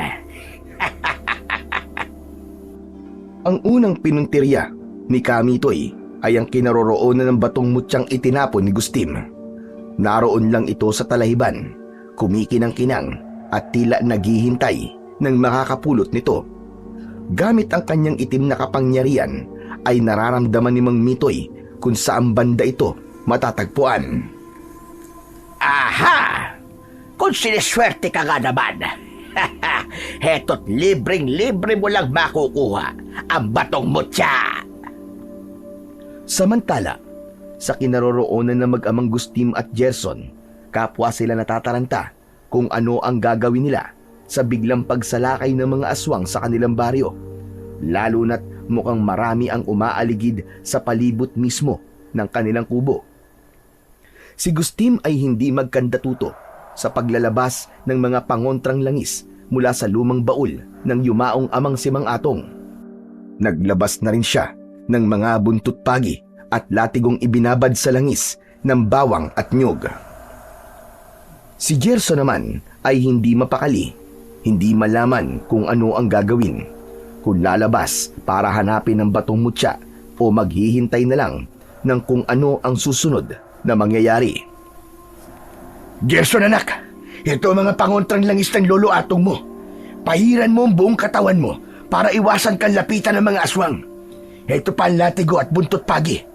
Tig-isa sa mga kamay mo. Kapag sinugod ka ng aswang, ay huwag kang matatakot na kalabanin sila. Iampas mo sa kanila ang mga ito ng malakas. Uulitin ko anak, huwag na huwag kang matatakot sa kanila. Pero, paano po yung mutya, Tay?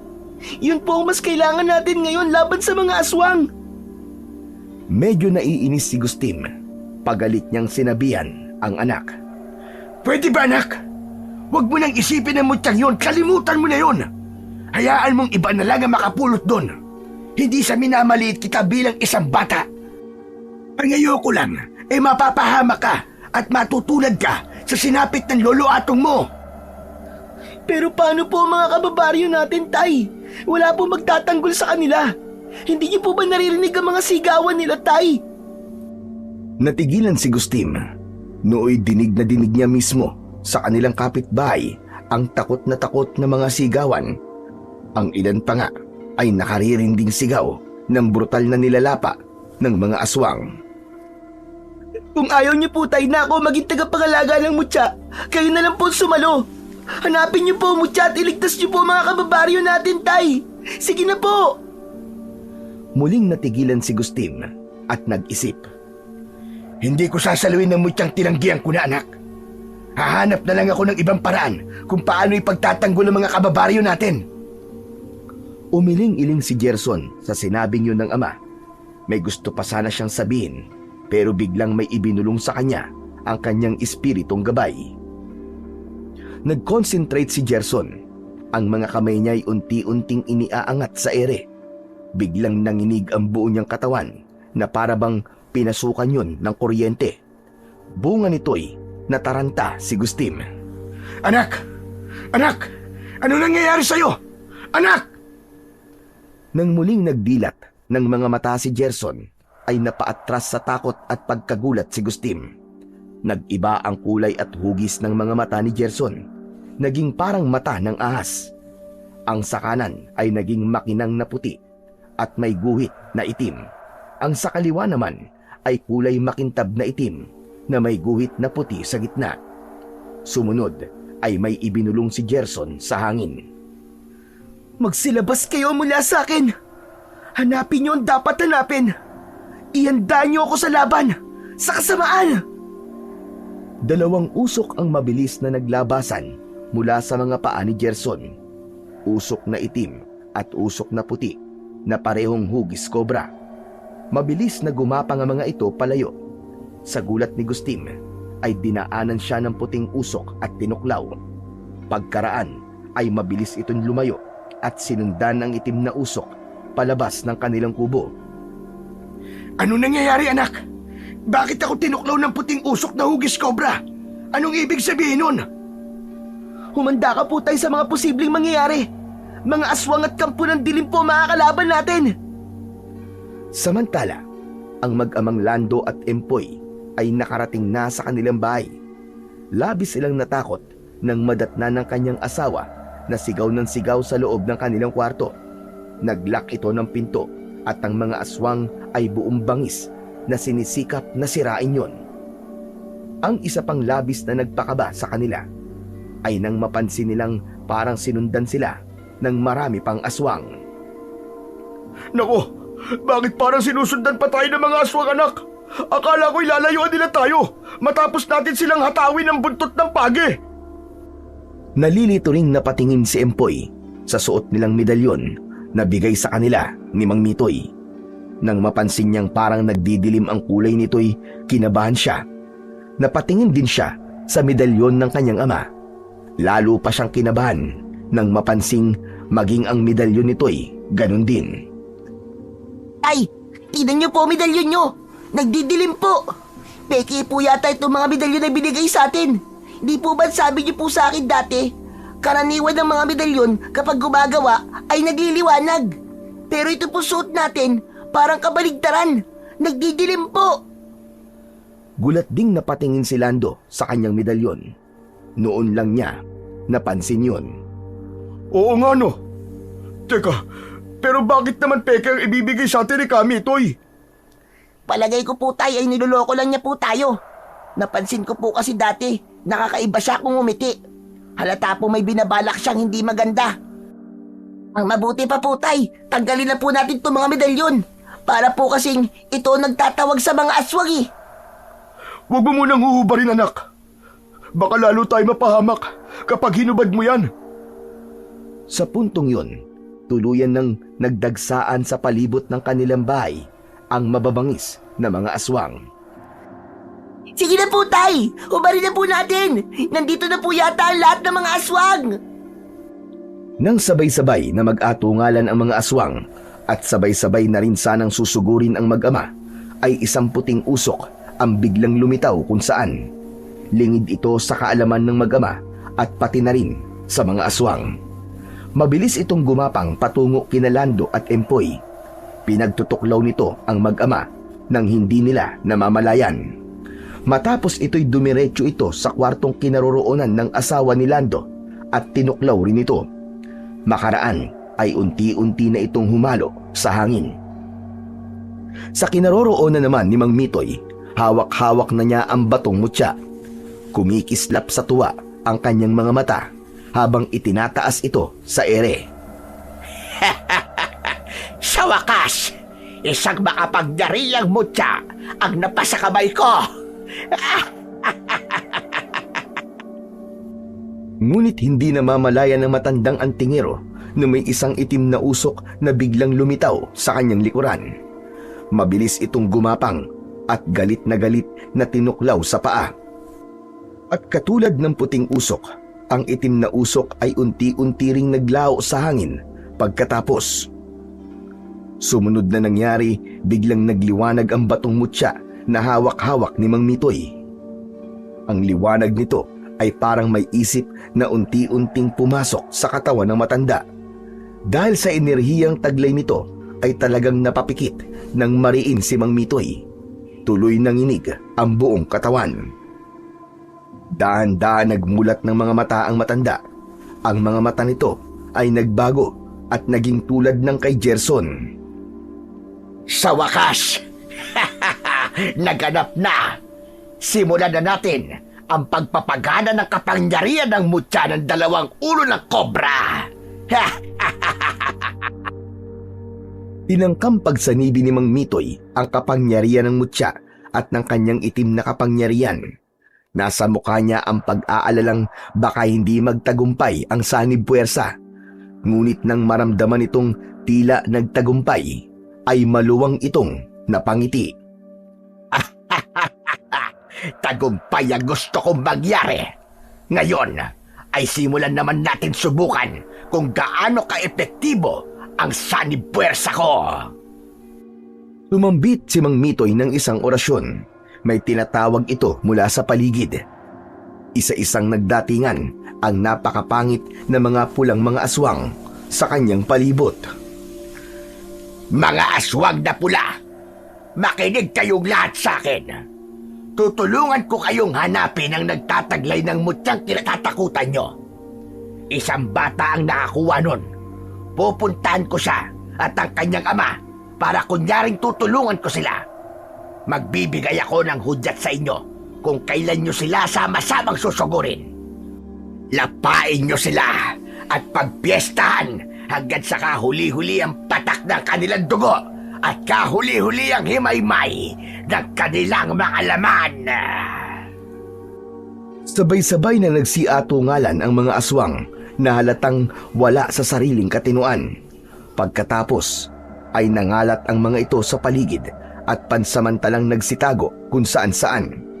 Si Mang Mitoy naman ay pinuntahan na ang mag-amang Gustim at Gerson sa kanilang kubo.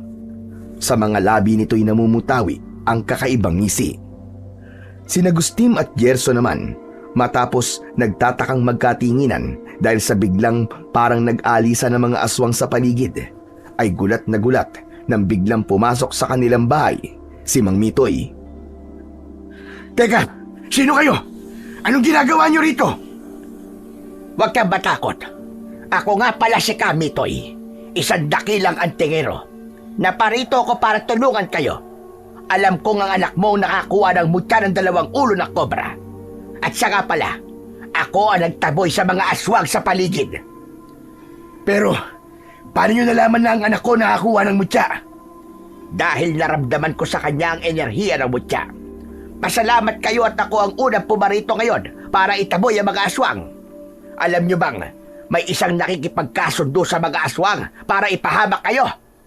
Kung sila nauna rito, malamang katapusan nyo ng mag-ama. Teka, sinong tinutukoy mo? Walang iba, kundi ang matalik mong kaibigan, si Lando, pati na ang kanyang anak na si Empoy, at ang kanyang asawa. Nagkatinginan sina Gustim at Gerson sa sinabi ng matanda, pero sa halip na pagdudahan yun, ay parang sumang-ayon pa sila. Tama po kayo. Noon pa po'y nararamdaman ko pong hindi po totoong ipinapakita sa amin ni Tito Lando. May lihim po silang inggit sa amin. Siya nga anak, sa sitwasyon natin ngayon, hindi natin sila basta-basta pagkakatiwalaan. Malamang isasalakay ulit ang mga aswang sa pangunguna nila. Kaya kailangan nating maganda laban sa kanila, anak. Binalingan naman ngayon ni Gustim si Mang Mitoy. Mang Mitoy, paano niyo tutulungan ang anak ko? Hindi niya hawak ngayon ang kanyang mutyang bato. Madali lang. Ituturo ko sa inyo ang mga dapat gawin kung paano pagaganayin ang mutya kahit hindi ito hawak ng anak mo. At itinuro nga ng matanda ang mga dapat gawin at kung paano iisahan sina Lando, Empoy at ang mga kasabwat ng mga itong mga aswang. Ang mag-ama naman ay matamang nakinig. Ngunit si Gerson ay mahahalatang naguguluhan sa mga nangyayari. Biglang parang balisa siya at wala sa sarili. Matapos maituro lahat ni Mang Mitoy ang mga dapat gawin, ay siya namang humahangos na pagdating ni Nalando at ang asawa nito at si Empoy. Paring Gustim, Gerson, mabuti na lang at ligtas kayo. Nandito ka rin pala, Kamitoy. Pero teka pare! Mabilis na nilapitan ni Lando sina Gustim at Gerson at inilayo sila kay Mang Mitoy. Pare, lumayo kayo kay Mang Mitoy. May masama siyang balak sa inyo. Alam niyo ba binigyan niya kami ng peking mga medalyon na pangontra daw sa mga aswang? Pero ang totoo pala, lalo pa nagtatawag ng mga aswang ang medalyon na yun. Mabuti na lang at bigla silang nag-atrasan na hindi ko maintindihan. Kung hindi, katapusan na sana ng pamilya ko. Huwag kayo maniniwala sa kahit na ano sasabihin niya. Isa siyang masamang antingero. Galit na sumagot naman si Gerson. Anong pinagsasasabi mo, Tito Lando? Tutulungan ako ni Mang Mitoy sa mutya ko. O baka mas tamang sa inyo kami dapat lumayo ni Tatay. Alam na namin na kumakampi kayo sa mga aswang. Tama ang anak ko. Nandito lang kayo para lituhin kami at para mapatay niyo kami. Mga traidor kayo. Bigla ay naguluhan si Lando sa mga pinagsasasabi ni Gustim at Gerson. Hindi pare. Nagkakamali ka. Bakit ba bigla kayong ganyan sa amin ng anak ko?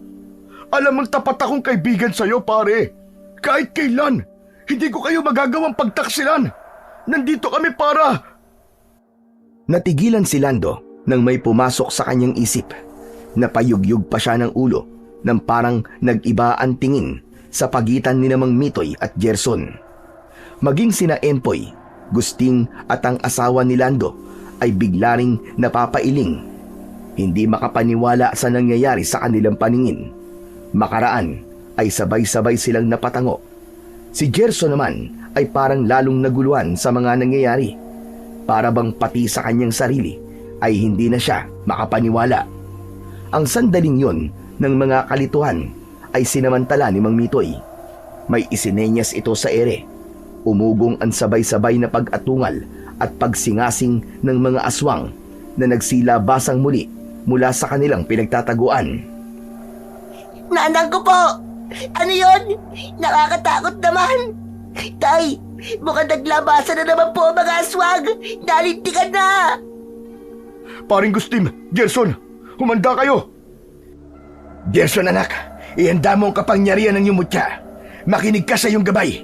Gawin mo lang kung anong ipapagawa niya sa'yo.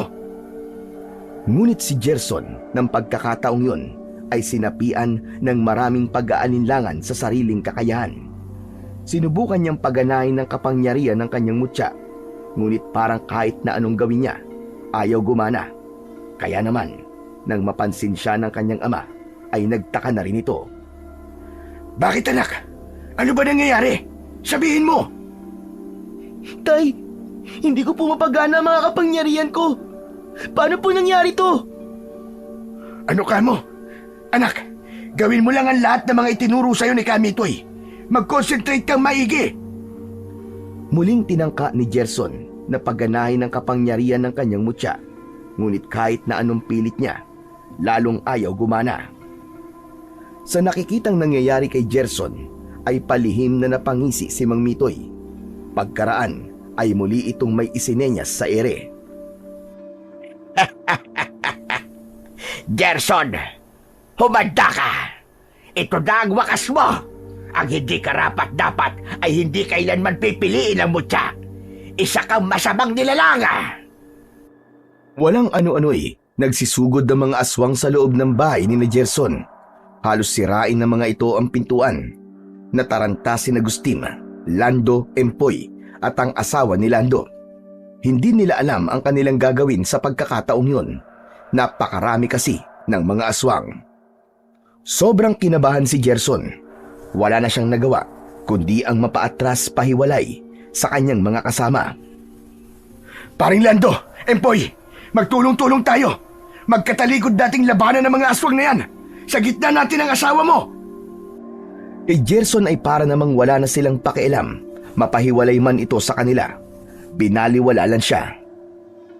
Sinikap kalabanin ni Agustin, Lando at Empoy ang pagkakabangis ng mga aswang gamit ang mga buntot pagi at latigo.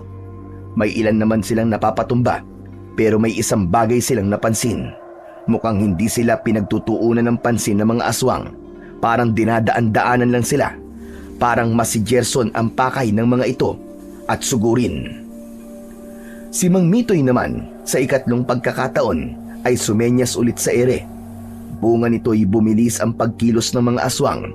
Agad na pinagkumpulan ng mga ito si Gerson. Hanggang sa kasabay ng galit na pag-atungal ng mga aswang ay kasamang maririnig ang malakas ding sigaw ng paghingi ng saklolo ni Gerson na nooy wala nang magawa ng tuluyan ng pagtulungang lapain ng mga aswang. Ah! Tulong! Mga bulagya kayo! Isinusumpang!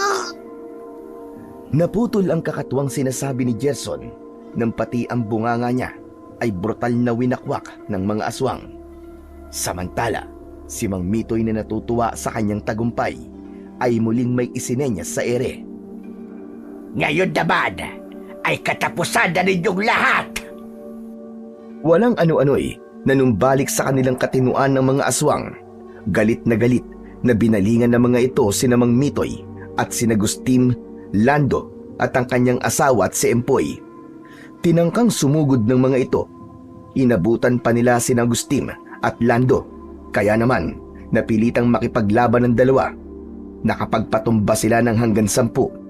Sila naman ay nakatanggap ng ilang matitinding mga kalmot mula sa mga aswang. Hanggang sa walang ano-ano'y biglang nagsipag-usok ang katawan ng lahat ng mga aswang sa paligid hanggang sa magkandasunog at maging abo. Nang pati ang bahay ni Agustin ay magsimulang masunog, ay dali-dali silang nagsilabas na lahat. Ano nangyari? Bakit bigla na lang sila nagsiusok at nasunog? Nang mapatingin si Lando sa gawi ni Mang Mitoy, ay parang nakuha na nito kung bakit nagkaganon. Oo nga pala. Nakalimutan ko. Ang galing! Tapos na po ba, Tay? Naubos na po ba mga aswang? Mukhang oo, anak. Ganong kalakas ang kapangyarihan ng mutya ni Gerson. Si Gustim naman ay walang masabi ng pagkakataong yun, habang manghang-manghang napapatitig kay Mang Mitoy na noon ay may sinisenyas na naman sa ere. Ang sumunod na nangyari, naglabasan ang mga puting usok mula sa mga paa ni Agustin, Lando at ng kanyang asawa at kay Empoy. Ganon din naman ang itim na usok ay lumabas mula sa paanan ng nasusunog at gutay-gutay na katawan ni Gerson. Ang mga usok na yon ay parang may buhay. Sabay-sabay na pumasok sa mutyang batong sa wakas ay inilabas na ni Mang Mitoy. Si Mang Mitoy naman ay unti-unting nagbago ng anyo. Katunayan, ang totoo niyang anyo ang nakikita ni Agustin, Lando at Empoy. Inasahan niya ang totoong si Mang Mitoy na napunta naman sa anyo ni Gerson. Nagsilapit si Agustin, Lando, Empoy at asawa ni Lando kay Gerson. Nako, paring Gustim, mabuti na lang at tinanggap ni Gerson ang mutya. Paano na lang kung hindi niya tinanggap? Malamang, talo tayo sa labang to. Malamang pare, pero hindi rin siguro. Makakahanap pa rin talaga ng paraan ng mutya. Ngayon ko lang ito napatunayan sa anak ko. Noon kay Itay ay sadyang nadali lang siya ng katusuhan ng mga aswang. Kapag kuwan ay binalingan ni Gustim ang anak. Walang Diyo. Mahusay ang ginawa mo, anak. Ipinagmamalaki kong anak kita. Pero matanong lang kita, anak. Paanong ganun mo lang kadaling natalo ang mga aswang at si Kamitoy na isa palang traidor at mapagkunwari? Nakangiting sumagot sa kanya si Gerson. Teka po muna. Wag po ako ang hangaan nyo na parang ako po ang lahat ang gumawa. Ang mutya po ng 2 ulo ng kobra ang hangaan nyo. Sa tulong na rin po pala ng espiritong gabay na nasa loob po ng katawan ko. Pumasok po ang itim na usok kay Kamitoy. Inalam nito ang lahat ng nasa isip niya at ginamit laban po sa kanya. May taglay din po pala siyang kapangyarihang itim, pati po yun ang inagaw sa kanya. Kaya hindi na po niya mapagana kanina. At yun po mismo ang ginamit din ng mutya ko. Hayun, madali ko lang po siyang natalo. Ang galing! Sobrang nakakabilib, Gerson.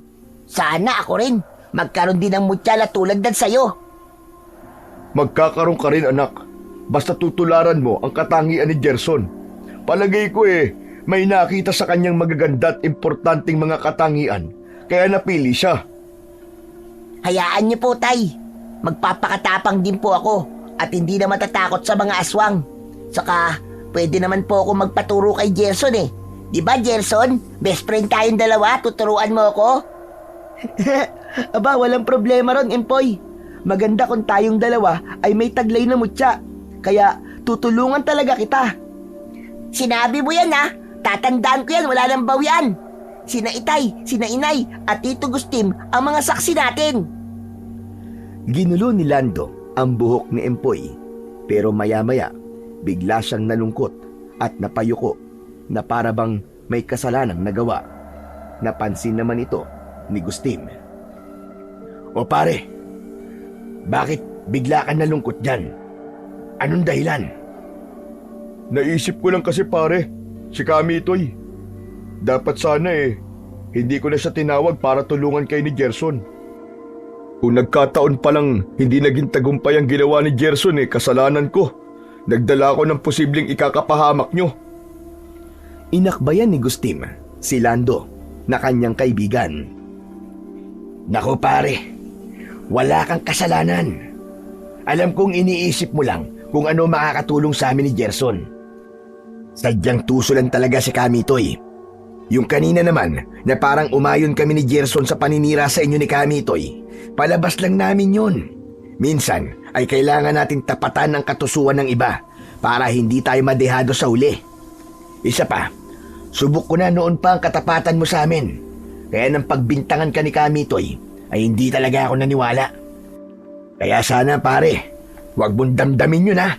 Nagkakaintindihan ba tayo pare? Napangiti si Lando. Napaakbay na rin siya sa kanyang kaibigan. Salamat talaga pare. At ayos pa rin ang samahan natin. Akala ko tuluyan na magkakalamat eh. Ano ka ba paring Lando? Hindi yun mangyayari. Malaki ang pagpapahalaga ko sa maganda nating samahan. Noon at magpakailanman. Matapos ang pag-uusap na yon ng magkumpare, walang ano-ano'y napasigaw si Empoy. Tay! Tito Gustim! Si Gerson po nawawala! Gulat na nagpalinga-linga sa paligid sina Gustim at Lando, pati na rin ang asawa ni Lando. Ano? Paano bigla siyang nawala, Empoy? Hindi ko rin po alam, Tito. Akala ko pareho kaming nakatanaw sa nasusunog yung bahay Pero paglingon ko po sa kanya, wala na po pala siya. Naku, hanapin natin siya paring Gustim. Hindi kaya may isang aswang pang natira at sinamantala siyang dagitin? Hindi pwede yun pare. Kung may natira pa, mararamdaman siguro yun ng kanyang mutya at bibigyan siya ng babala. Kung ganun, nasan kaya siya? Maya-maya pa, nagulat sila nang sa likuran nila ay may nagsalita. Nandito po ako, Tay. Tito Lando. May dalang botelya si Gerson. Yun ang agad nilang napansin dito pagbaling nila. Teka, anak, saan ka ba nang galing? At saka, ano ba yan dala-dala mo? Binulungan po ako ng aking gabay, Tay. Ang mga abo po pala ni Kamitoy ay nagtatangkang tumakas. Inutusan po akong harangin ng gumagapang niyang mga abo at isilid po dito sa botelyang may lamang pangontrang langis. Aba, ganun ba? Pero bakit kailangan pang ipasok dyan? Kapag hindi daw po ipinasok dito, ay posible po siyang muling mabuhay dahil sa epekto po ng dating gamit niyang itim na kapangyarihan. Ngayong nababad na po dito ang abo niya sa pangontrang langis na to, ang huling gagawin po natin para tuluyan siyang mawala ay sunugin po natin ito sa susunod nating pag-uuling. Mahirap daw po kapag muli siyang nabuhay. Magiging mas malakas po at mas makapangyarihan po siya at posible raw pong mabawi niya ang kapangyarihang itim na naagaw ng batong mutya. Ganun ba? O sige, bukas na bukas din ay pupunta ulit tayo sa kakahuyan para balikan ang inuling natin.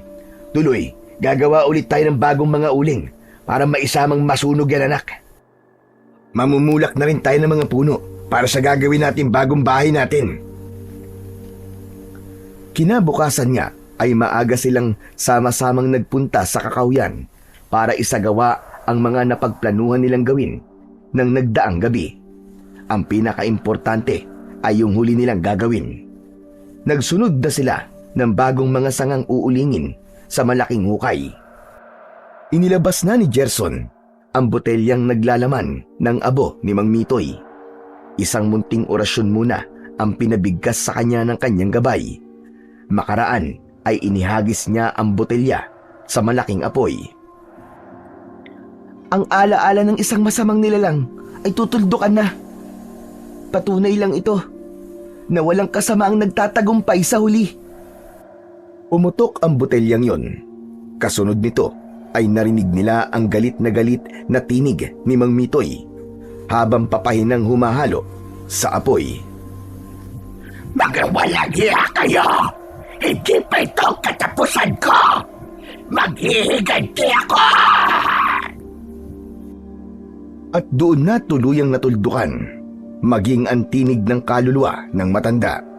Nang pati abo niya ay masunog, nagdulot ito ng napakaitim na usok. Sa wakas, magiging matiwasay na ulit ang baryo natin dito sa Baryo Cosby. Sana nga, magtuloy-tuloy na pare. Sana, wala nang bagong kamitoy na babangon. Kahit may bumangon pa pare, nandito naman na ang anak ko na tagapangalaga ng mutya ng 2 ulo ng kobra. May tagapagtanggol na tayo laban sa mga aswang at maging sa mga masasamang elemento sa paligid na nais tayong bulabugin. Sumingit din si Empoy. Sa kabalang araw po, ay magiging 2 na po ang may mutya rito sa atin. Ako po ang susunod sa yapak ni Gerson. Di ba, Gerson? Ha? Oo, Ipoy. Ikaw nga susunod. Ang susunod na Super Ingo. At nagtawanan silang lahat sa birong yun ni Gerson. Masaya at payapa na silang namuhay pagkatapos ng madugong pagsalakay na yon. Ang bawat tao sa baryo ay malaya nang nakakalabas anumang oras nila gustuin, lalo na sa gabi. Tinuturuan ni Gerson ng kaibigan niyang si Empoy ng paraan ng pakikipaglaban. Gabi-gabi silang nagbabantay kasama ang ibang mga kalalakihan sa pangunguna ni Mang Gustim at Mang Lando. Hindi sila nagpakampante at tinitiyak nila na wala nang masamang nilalang ang maaaring makapambiktima sa kanilang baryo. Ngunit lubos ang paniniwala nila na sa tulong ni Gerson at ng mutya ng 2 ulo ng kobra ay magtatagumpay muli sila laban sa kampon ng kadiliman. At higit sa lahat, alam nila na pinoproteksyonan sila ng kanilang pananampalataya sa Diyos na pinakamakapangyarihan sa lahat.